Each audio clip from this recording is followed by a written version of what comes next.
আল্ট্রাসাউন্ডে মেয়ে হবে এটা জানার পরই স্বামী ডিভোর্সের কথা বলল। আমাকে আবার বাবার বাড়ি রেখে আসলো। আমার শ্বশুরবাড়ির লোকজনও সাফ সাফ জানিয়ে দিয়েছে আমাকে আমার ছেলেকে অন্য কোথাও বিয়ে দেবো। আমি চাই আমার ছেলের সংসারে নাতি হোক। নাতনি আমার একদম পছন্দ না। আমি কোনো কথাই বললাম না, খুব কষ্ট লাগছিল।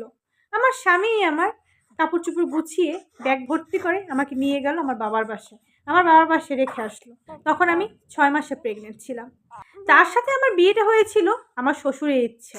আমার স্বামীরও কোনো ইচ্ছে ছিল না, আর আমার শাশুড়িরও কোনো ইচ্ছে ছিল না। আমার শ্বশুরই আমাকে পছন্দ করে তার ছেলের বউ করে নিয়েছে। আমার বিয়ের 1 বছরের মাথায় আমার শ্বশুর দুনিয়া থেকে বিদায় নিয়েছে।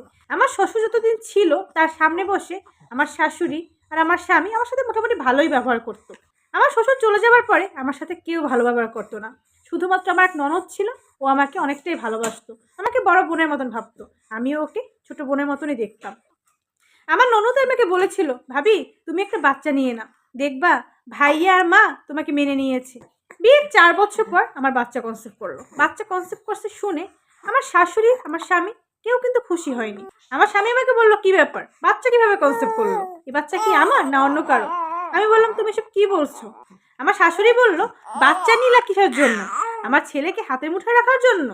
আমাকে আমার স্বামী বাবার বাড়ি রেখে আসার সময় বললো আমি যেন তার সাথে কোনো যোগাযোগই না করি। আমার মা বাবাকেও বললো, আপনার মেয়েকেই দিয়ে গেছি, তার সাথে আমি আর সম্পর্ক রাখতে চাই না। ওকে তো আর এখন ডিভোর্স দেওয়া যাবে না, বাচ্চা হবার পর ওকে আমি ডিভোর্স লেটার পাঠিয়ে দেবো। প্রেগনেন্ট অবস্থায় তার স্বামী যদি এমন কথা বলে, সেই মেয়ে আমার মনে হয় না ঠিক থাকতে পারে। তারপর বাচ্চার কথা চিন্তা করে আমি ঠিক ছিলাম। আমার ডেটের আগেই আমি অসুস্থ হয়ে পড়ি। আমাকে তড়িঘড়ি করে ক্লিনিকে নিয়ে যাওয়া হয়। ক্লিনিকে যাওয়ার পর আমার সিজার করা লাগছে। আমার বাচ্চা যখন আমার মায়ের কোলে দিল, দেখতে পেলো একটা ছেলে বাবু হয়েছে। সেটা দেখে সবাই অবাক হয়ে গেল। আমার বাবা তাড়াতাড়ি করে আমার স্বামীকে ফোন দিল। সেটা শোনার পর আমার স্বামী, আমার শাশুড়ি, আমার ননদ সবাই দ্রুত চলে আসলো। আমার বাবার বাড়ি থেকে আমার শ্বশুর বাড়ি মাত্র 2 ঘন্টার ব্যবধান। তা আমার পুরোপুরি জ্ঞান ফিরতেই দেখি আমার স্বামী আমার পাশে দাঁড়ানো, আমার শাশুড়ি বসা। আমি ভাবছিলাম আমি স্বপ্ন দেখি, তারপর দেখলাম না, এটা সত্যি কথাই। আমার স্বামীর মুখে খুব হাসি। আমার জ্ঞান ফেরার সাথে সাথে আমার শাশুড়ি তার গলা থেকে চেন খুলে আমার গলায় দিয়ে দিল। আমার স্বামী তো দিব্যি খুশি। দেখলাম সে অনেক কিছু নিয়ে আসছে, আমি কিছুই বুঝতে পারলাম না যে কেন এমন করছে। পরে যখন আমি জানতে পারলাম আমার ছেলে হয়েছে, আমি বুঝতে পারলাম এই ছেলের জন্যই তাদের এত আয়োজন। তো 3 দিন পরেই আমি এই ক্লিনিক থেকে চলে গেলাম। আমার শাশুড়ি, আমার স্বামী, আমার ননদ সবাই কিন্তু তখন ছিল।